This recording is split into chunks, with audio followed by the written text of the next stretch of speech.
Welcome back to the Vandy Sports Podcast, brought to you by Butler Holdings. I'm here with Brandon Bigsby, and my name's Elena Morris, and we're here to chat about Vanderbilt women's basketball. A lot going on lately, but let's just talk about most recently. They had a trip out west to Palm Springs, California. They competed in the Acrisure Holiday Classic. They went 1-1. Let's just talk about those two games. The Arizona game, that was a really good test. The Commodores came out on the right side of that one for sure. Yeah, Arizona, I think Vanderbilt showed what it can be. It was the first test we've seen from them against a fellow Power 4 high major opponent. And remember, this is an Arizona team that has been able to accomplish a few things in the last couple of years. I mean, I think it was 2021 where they made it all the way to the Final Four, made it to the national championship, just lost by 1 point to UConn. So this is an Arizona program that has been pretty well established, obviously making the switch over to the Big 12. But for Vanderbilt to not just win that game, but look really, really good doing it, especially on the defensive end. I thought they did a lot of really good things. I think they kind of showed you that, hey, this isn't just Vanderbilt going and beating up on bad teams at home.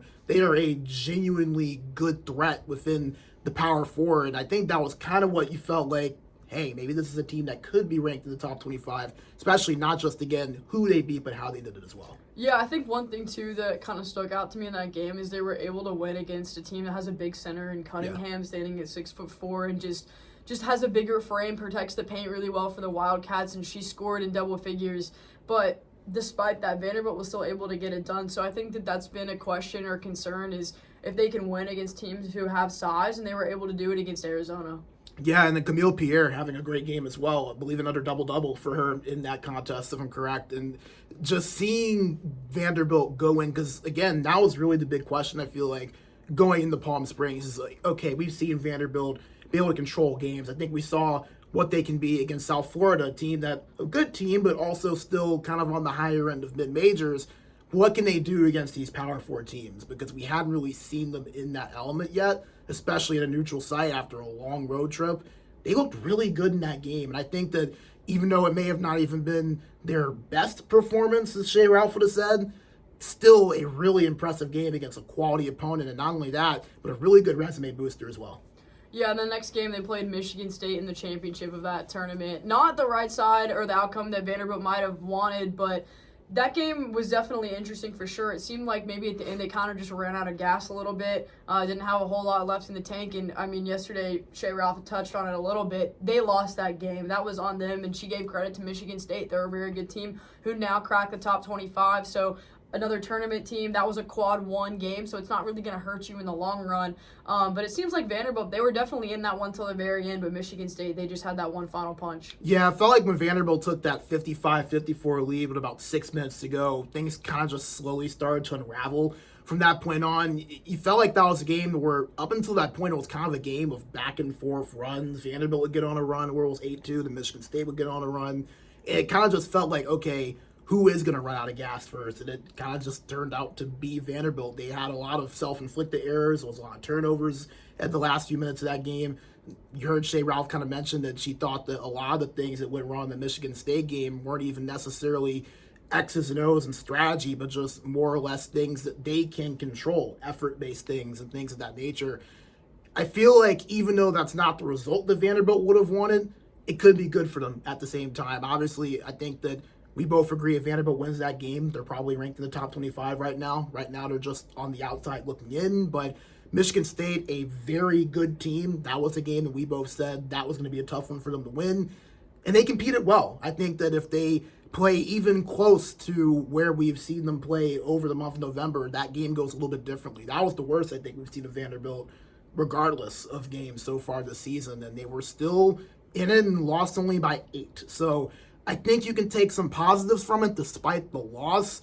Obviously not ideal to drop that game. I think that it was a little bit concerning to kind of see that in a game where Michaela Blake's really struggled, they didn't really have a whole lot of answers offensively. Camille Pierre, still a solid offensive game, had 16 points, I believe.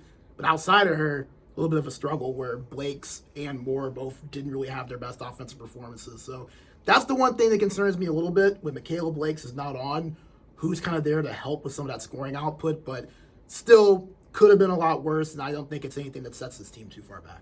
Yeah, and I think the Blakes never really got started because of early foul trouble, and that was another huge issue in that game. I mean, she picked up 2 early fouls. Ayanna Mitchell finished the game. She either fouled out or finished with 4. Camille Pierre got into some trouble, and I think Madison Green ended up with 3. And so there were quite a few Commodores who had foul trouble in that game. So it felt like Shea Ralph necessarily didn't get to have her 5 best on the floor probably as much as she wanted. And interestingly enough, she actually touched on that yesterday too. That's why against Appalachian State, we saw so many lineups that we've never seen. I think at one time it was Wilson, Makura, and Passat on the floor at one time. And I remember, making a comment about how it was an interesting 5. But in the press conference, she talked about how she realized during that Michigan State game, she's going to need to have more rotations and maybe a little bit of an extended bench to get those kind of games done. And so that's why yesterday, there were so many different combinations. But, I mean, obviously yesterday they handled business, won 94-40. But I think that it was a good game in between the Miami and Michigan State game to figure some things out, bounce back, feel comfortable, get your feet under yourself again, and just try to hit the ground running for Wednesday. Yeah, and I have a story out about this. It will be out by the time this is posted. It felt like yesterday, even though it was a game against a team that's picked to finish 11th in the Sun Belt, kind of felt like a statement game in a way. And Shea Ralph, after the game in the press conference, kind of alluded to that. Not necessarily a statement to the SEC or to the country necessarily, but to themselves. They're not the team that they were against Michigan State. That they learned lessons from that, and that they're better than what they showed in that game. And what better way to show that than to start out with a 33-2 lead in the first quarter? I mean, we were talking about it up in the Crow's Nest. I don't think I've ever seen a team in Division I be held to 2 points and 7% shooting from the field. And it wasn't like they were just jacking up threes. Vanderbilt was forcing them into really tough contested looks. They were playing great defense. They were forcing turnovers. It was the most complete that Vanderbilt has looked all season long. And again, App State, maybe not a powerhouse opponent by any stretch, but still a lot of it had to do with what Vanderbilt was doing and what they were forcing App State into. It just felt like that is what Shea Ralph, and she said it, that's what she wants to see from her team on a consistent basis. And she talked about keeping her foot on the gas pedal with this team, feeling like she maybe has to do that a little bit. I think we saw out of halftime that Vanderbilt struggled a little bit, kind of keeping their foot on the gas. App State outscored them. The energy level kind of dropped a little bit, but then the fourth quarter turned right back on. They scored 29 points compared to App State's 8. So I think that game felt like, in a weird way, a bit of a statement victory. And as you said, Elena, perfect response to the Michigan State game, especially considering you have another really tough Power 4 opponent coming up in Miami on the road. Yeah, for sure. And I think that, she alluded to that. And those 2 points, too, that you mentioned, that's the least amount an opponent has scored on Vanderbilt in school's history. So Shea Ralph and her team breaking another record out again yesterday. They went perfect from the free throw line, 15 for 15. I mean, they shot the ball really well. A lot of players having great games. Michaela Blake's again with a 20-point game. Jane Nawaba really impressed me yesterday with her 12 points. Very efficient shooting. She's kind of emerging into that role again. Iona Moore actually hit her 1,000 career points yesterday too. So a lot of milestones yesterday in that game. But I think it was definitely a good bounce back. And I guess to bring up my next point, they did that all without Camille Pierre. That's definitely a situation that we're going to have to keep an eye on. She was in a boot on her right foot, walking a little bit with and without some crutches. And so according to Shea Ralph, she's day-to-day. Her status for Miami on Wednesday is up in the air right now. So it's going to be interesting to watch Pierre, one of Vanderbilt's best players, how that is going forward, and if she's going to play in Miami or not. Yeah, and thankfully, a sigh of relief, I feel like, for Vanderbilt. Obviously, you hope Pierre can play Wednesday. Even if she can't, though, I think you'll take that trade-off that's just a day-to-day injury. When you first see somebody in a boot and crutches, you instantly think, uh-oh. You think it might be something long-term, and you would hate to see that, not just for this Vanderbilt team, but for Camille Pierre, who has really emerged as one of the best forwards in the country this year. I mean, more double-doubles than anyone in not just the SEC, but nationally coming into Sunday, and someone that has caught a lot of eyes, not just nationally, but some WNBA scouts have started to kind of look towards Camille Pierre a little bit on the outside. So it's been really cool to see how she's emerged, especially considering where she was a year ago. I think that she has taken the biggest leap for Vanderbilt probably this year, but someone else has taken a really big leap and I thought has looked good off the bench this year and got her first career start yesterday was Ayanna Mitchell. And it's going to be interesting to see her in that Miami matchup because they have a big in Marshall that's very experienced, kind of similar statistically, averages around 7-5. So it's going to be interesting to kind of see if Pierre doesn't play, how Mitchell looks. But the big thing, not a long-term injury from what it seems, and that is massive for Vanderbilt in the long view. Yeah, you said it best. A sigh of relief. I mean, when you see someone in a boot, you automatically think the worst. And so we were glad to hear that it wasn't the worst, for her sake. And yeah, I mean, she's caught national attention. So especially with a player of that caliber, you never want to see anybody get hurt. But I mean, just that instance, I mean, that would have been a big loss for Vanderbilt in the program. But, good thing it's day to day. They said that they've been working with her. It's up in the air. They'll just see how she responds to all the treatment. But you bring up another great point. Ayanna Mitchell making her first career start. I think we've harped on it quite a bit, but she's made a big step. I mean, just has the SEC size. I mean, the physicality can be there at times. We've seen it, and she's shown flashes of really good footwork, creating her own shot around the rim and in the paint. And so with now Marshall at Miami, I think that that's going to be a really good test for Ayanna Mitchell to see what she can do matching up with someone her size. And they're going to need that if there is no Camille Pierre. And then if not, how will they adjust? Will they play, more forward heavy? Will we see more of Justine Bissett or Aga Makira? But, I mean, Shea Ralph also touched on yesterday. She loves the fact of trying to play Jordan Oliver and Jane Waba more in that paint. But, she also said that rebounding may be an issue there. So it'll be interesting to see how they attack that Miami game. But the guards excite me. The Cavender twins on the Miami side going up against Ayanna Moore, Madison Green, Michaela Blake. So it's going to be a really fun matchup on Wednesday. Yeah, I think the guards are really where this matchup catches your eye, especially when you have Cavender and Blakes, who are just such dynamic scorers, kind of going one-on-one with each other. And you mentioned something earlier I think is going to be a really big key, and I didn't really think about it until just now you said it. It's true. When Michaela Blakes has her best games, it starts with a really good start. It always is that 8 to 9 point first quarter to where she hits her first few shots, maybe a three, maybe a layup, maybe a nice mid-range look. It kind of varies, but the start to the game feels like it is such an important cog to what Vanderbilt wants to do. And until proven otherwise, it kind of feels like Vanderbilt, at least offensively, especially without Camille Pierre, is going to go as far as she can take them. And I feel like that's going to be especially important with a Miami team that also has a dynamic scorer to match that. So that's going to be really interesting. And I feel like we're honestly kind of waiting, too, to see when does Ayanna Moore have that big game. Because it's in her. She has that scoring ability. She's had some moments this year to where she's shown flashes of it, but it hasn't been consistent. She's turning the ball over a little bit. I think that maybe just kind of adjusting to a bit of a different role and a different look with a lot of changes within this lineup. Obviously, Sasha Washington not in the lineup this year.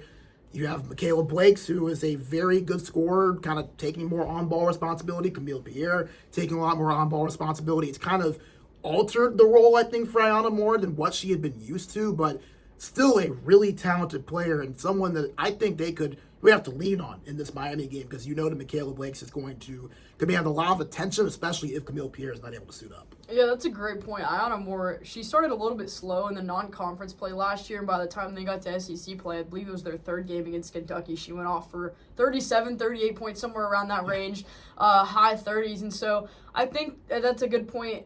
She's just kind of in a new role. She's not really the number one option anymore. It's Michaela Blakes or Camille Pierre, and I mean, they've earned that. They're both averaging near 20 points a game, and so it's tough to say you don't want to get them the ball first, and so I think for Ayanna Moore, it's just going to take time. It is going to be an adjustment, but I mean, yesterday, a pretty good performance. Again, scored her 1,000 career points, knocked down a couple of threes. So I think, maybe it's just trying to transition into that new role. And again, without Sasha Washington, it probably is different for her. And so if they can get her going, or maybe just getting her adjusted into not necessarily a new system, but their new style of play, and just with the people, the personnel that they have, hopefully they can get her going a little bit because we've seen what she's capable of. She's a very capable scorer, a great shooter. It's just she's starting off pretty slow through the first 9 games and just hasn't quite hit her stride yet. Yeah, someone that had a lot of conversation to be all SEC in the preseason, and someone that, as you said, Elena, we know has it in her to step up and be a key piece. And,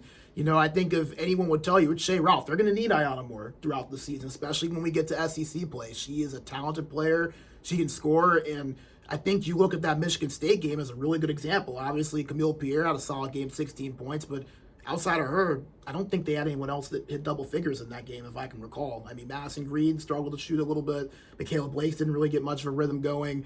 There just wasn't that secondary scoring help. And it feels like those are the games where you look towards Ayana Moore and say, this is where we need the Ayana Moore that we saw this past season. We step up and emerge as, in my opinion, one of the more underrated guards in the SEC.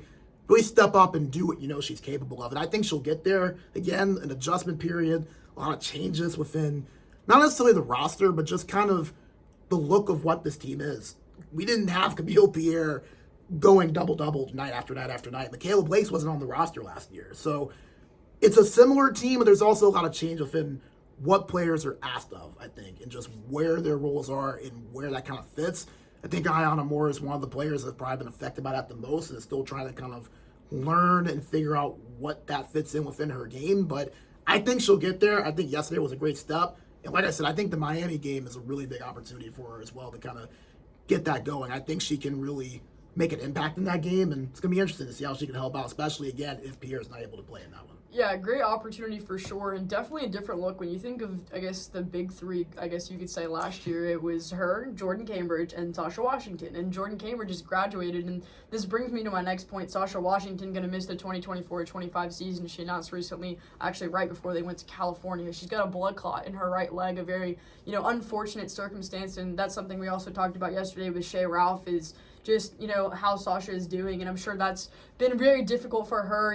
Hopefully we wish her the best and that all of that works out. And so I think that's why, too, for a long time, there wasn't a whole lot of clarity on that situation. Yeah. And she talked about it. They talked to as many doctors as they possibly could, trying to figure out what was best for her because, with a situation like that, you don't want to rush it. And, of course, most importantly, her health comes first. And so that's something that they were trying to figure out is, what can we do with her? What can we not do with her? And so yesterday we talked a little bit about it. She's still non-contact, but she is practicing. So she's, getting into better shape, as Shea Ralph had mentioned. She's working with a strength and conditioning coach. She's working on parts of her game that she may not get to hone in on as much if she were playing right now. And she talked about how this is going to make her a better player. Her IQ has gone up, and I mean, again, Shea Ralph has talked about this too. When she was a player herself, she missed time because of injury, and she became a better player through sitting and watching, and she feels like that's what Sasha Washington is having to learn how to do.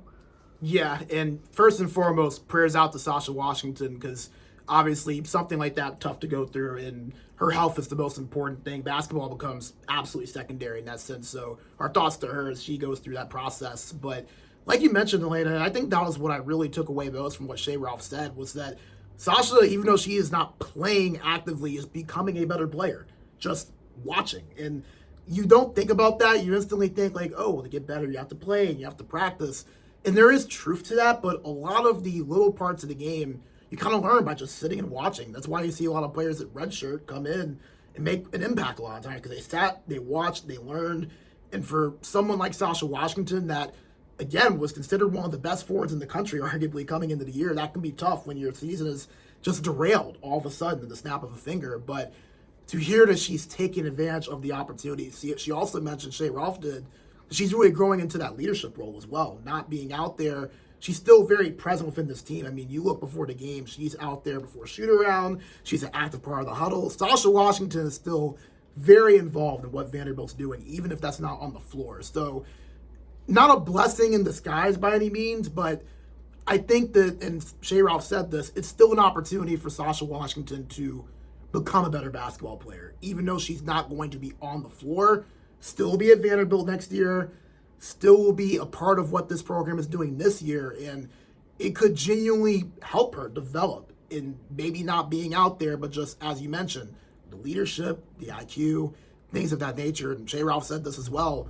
She has aspirations to play basketball outside of Vanderbilt as well, past her graduation. So this could be, it's not a setback, but it could be something that in the long run helps not just Vanderbilt, but Sasha Washington as a player as well. Yeah, for sure. I mean, you alluded to it. I mean, walking into Memorial an hour or so before the game, she's dancing on the court with her teammates. I mean, she's encouraging them. She's hyping them up. She's, being vocal. And so she's not out of the equation whatsoever just because she's not on the floor. She's definitely a big part of what Vanderbilt is doing. And so, hopefully she'll be able to take away the good things, because I'm sure that it's difficult to try to see the positives in a situation like this. But I mean, you talked about it, and anybody who's at a game can see it. She's very active in Vanderbilt basketball, even though she can't play this year. And so I just wanted to touch on that because she recently announced that, and that's why there was a little bit of uncertainty with what was going on, is because that's a tough situation. It's not like they sprained their ankle, they're out for a month. There's not really a timeline on what was going on with her, but now that's kind of, there's been some light around that, and people have been able to see and hear what was going on, especially after she recently announced it too.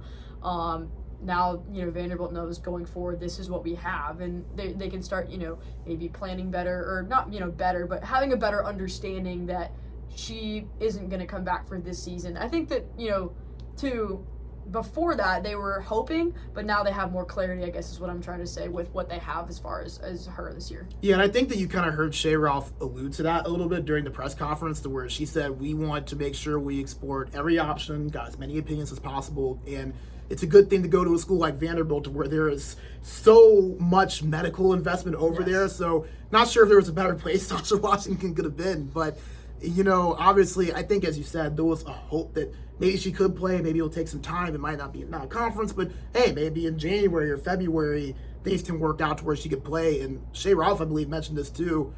This was a decision that wasn't just a coaching decision or a doctor decision.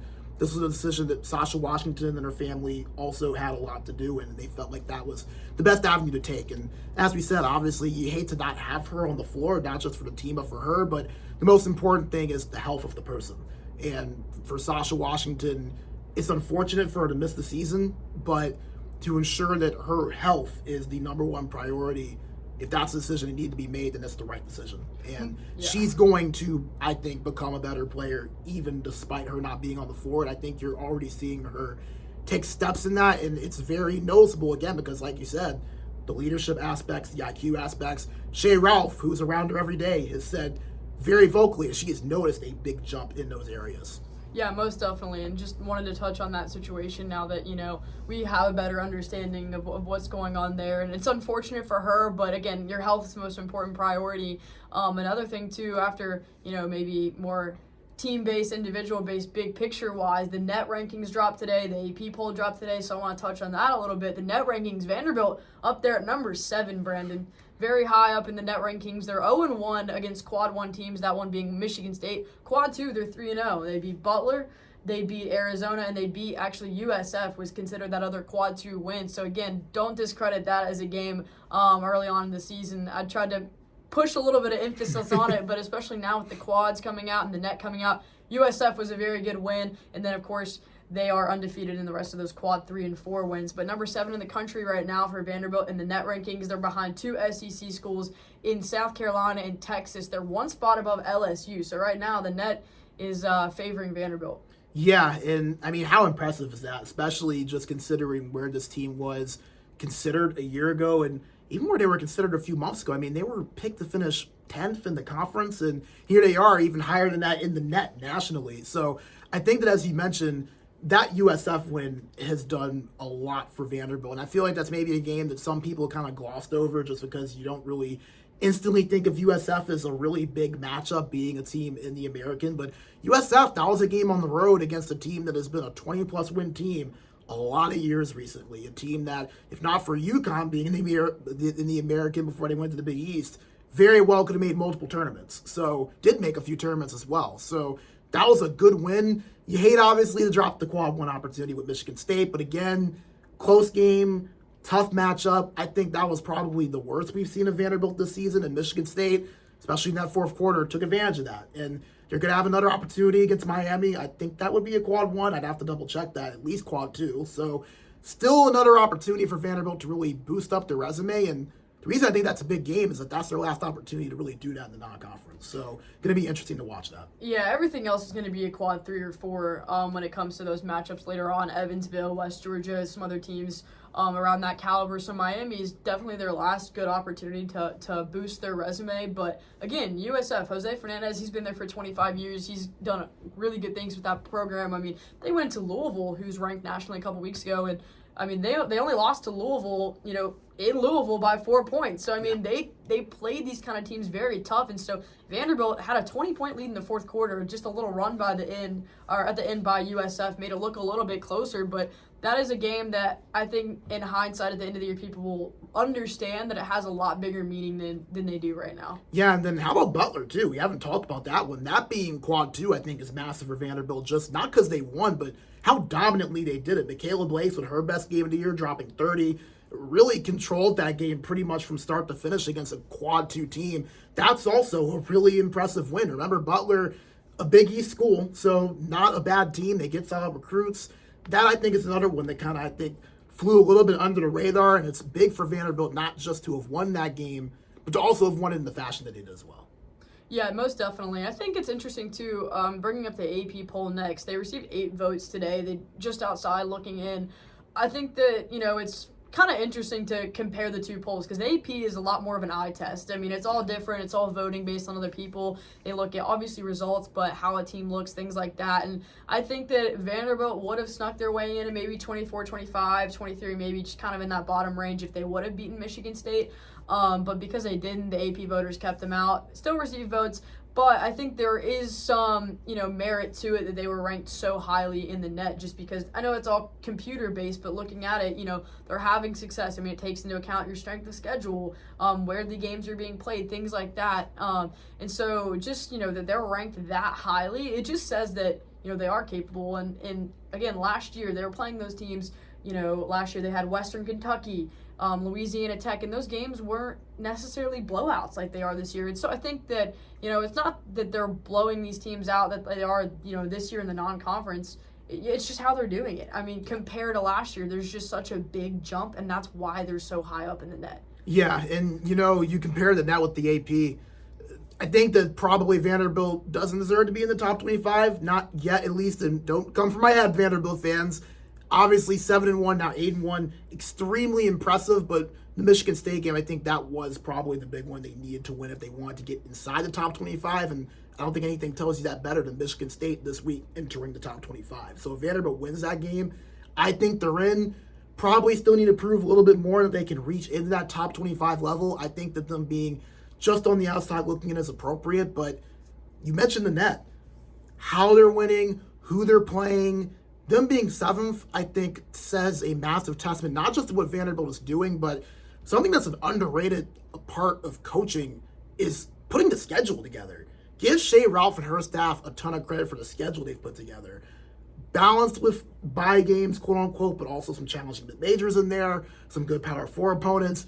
We kind of said that coming in, that there were some opportunities for Vanderbilt to really boost their resume with a couple of those games, and so far, outside of that one game, they've done that. So it can be easy to kind of overlook that in December. When you start talking schedules, you're thinking like in the spring and summer. But I think that they deserve a ton of credit for that, because for them to be ranked that high is a massive testament to the schedule they put together, and Vanderbilt as a team taking advantage of that. Yeah, and I think I didn't, necessarily clear this up or phrase this right a little bit earlier. It's not about, what you do, it's how you did it to get there. Yes. I mean, they beat Hampton a couple weeks ago by 40, 50 points, somewhere in that range. Hampton went into Athens, Georgia yesterday and beat the Georgia Bulldogs on a buzzer beater. So Hampton's not and they came out in the first quarter, and Shea Ralph gave them credit. They threw punches. Yeah. But Vanderbilt ended up, ultimately winning by a very large margin. But that's not a team to just, not credit anymore. Yeah. I mean, they went and beat an SEC program who, at their home gym. And so, again, while Vanderbilt fans might be only looking at their team itself, take a look around at, who other SEC programs are playing and those results too. And that's what takes it into account of their net and their success and things like that. Because when a team that Vanderbilt, had beat by 40, 50 points in Hampton turns around and wins in Athens, Georgia, I think that says something about how Vanderbilt did it and how Vanderbilt took care of business against Hampton. Yeah, not only that, but they did it the next week. Vanderbilt won that game last Wednesday. Hampton just won that game 10 days later. So it's not like this is some drastically different Hampton team that went into Athens. That is the same group that Vanderbilt beat pretty handedly outside of that first quarter. So like you mentioned, Elena, a really good point. It's not just who you play or where you play them. It's how you play them and how you win or how you lose. And Vanderbilt, their margin of victory coming into yesterday was 16th in the country. definitely has gone a little bit higher than after yesterday. So Vanderbilt really impressive so far. Again, interested to see this Miami game because I do think it's going to have a lot of bearing on where their non-conference goes. But if they can win that game, you're looking at a Vanderbilt team being at, I think it would be 12-1 coming in the SEC play. You will take that every day of the week, especially considering that by January that could put them in the top 25 because there are a lot of wacky things happening around the college basketball world right now. There's going to be some teams that drop. I think Vanderbilt, if they can continue to do what they're doing, could be waiting in the wings to take advantage of it. Yeah, they always are. And so, yeah, Wednesday, against Miami, that's going to be a big game, especially on the road for the SEC ACC Challenge. So if they can walk away with a win there, and again, we don't know yet about Camille Pierre and her status. That one's questionable. So, again, a lot of factors going into Wednesday's game. But if they can walk out of Miami with a win, that's really going to help them. Again, at the end of the year, that's a game that's going to solidify or push them into the NCAA tournament that you look back at. And so Wednesday is a great opportunity for Vanderbilt. But, I mean, again, like you said, a lot of wacky things going around with college basketball. And, again, Vanderbilt, they're winning by a large margin, and that's what they need to be doing if they want to just continue to try to get ranked and things like that, especially when some of these mid-major schools are playing teams very tough. I mean, Miami played Jacksonville and Campbell, I believe, and those games were within 10 points. So some of these mid-major schools are playing Miami tough, and so it just says, how well Vanderbilt is doing by winning by, however many points, 30, 40, 50 points. That's not just because another school is, not doing well. It's just because Vanderbilt is exceeding their expectations and doing exactly what they need to be doing and then some to solidify and just make a statement that they are a very good team. And I mean, just look at the game yesterday. They played Quinnipiac, who was up by 2 with 30 seconds left, push it to overtime. Miami was able to escape in that game. But again, in Quinnipiac, quality mid-major team, but still a team that you probably, look at it on paper and you're like, okay, Miami will win this by 10 or 15. Quinnipiac was just a couple of plays from winning that game. So it just goes to show you a lot of things can happen in the world of college basketball. Every game is different. Every set of circumstances is different. It's not easy to just get out of bed and show up and beat any team in Division I. I think Vanderbilt saw a little bit of that because they were losing to Samford at the end of the first quarter. Hampton gave them everything they could handle in that first quarter. Obviously, Vanderbilt woke up, got their stuff together a little bit, but any team can beat any team on any given day. It might be 1 out of 1,000 times, but that you never know when that one time's going to happen. So for Vanderbilt to not just be playing solid teams, but again, winning their games by an average of 31 or 32 points, insanely impressive. The net is rewarding from them for that, and I think Vanderbilt should be rewarded for that. Dominance should get rewarded. Vanderbilt, for the most part, has been dominant all season.